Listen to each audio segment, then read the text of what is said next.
Gave Hawaii VA Loans. We're here with another segment of 3-Minute Thursdays. We got 3 minutes to teach you something here. And one of the things that I wasn't aware of before I got in the mortgage business was when someone says they're an escrow, what does that even mean? So I brought Lydia, one of the VPs at Old Republic Title Escrow, one of the escrow companies here in Hawaii, to explain, when someone says they're an escrow, what does that mean?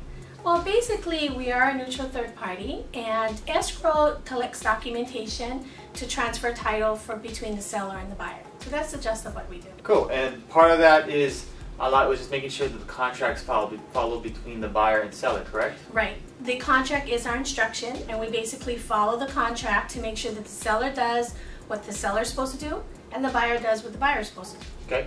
And then I know escrow does other services, and talk about that with title reports, with lien checks. Right? Yeah. Basically, what we do is we do a preliminary title report, which shows everything on your property. It shows all the liens on the property, your legal description, who owns it, or anything that might attach to the property, such as child support or anything like that. Cool. So it's a third party, verifies that, make sure that everyone's on the same page. Yes. And then finally, at the very end, right? Talk about the process between when someone closes the loan and then the proceeds going to the seller. Right. We act as a hub, and we communicate with the realtors, the new lender, the old lender, and the buyer and the seller.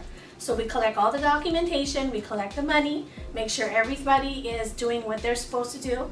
Once everything is done, we go ahead and disperse the transaction according to the instruction. So that's Lydia, Old Republic Title Escrow. Very important part of the purchase transaction is escrow. That's 3-Minute Thursdays. Hope you guys learned something, and see you guys again next week.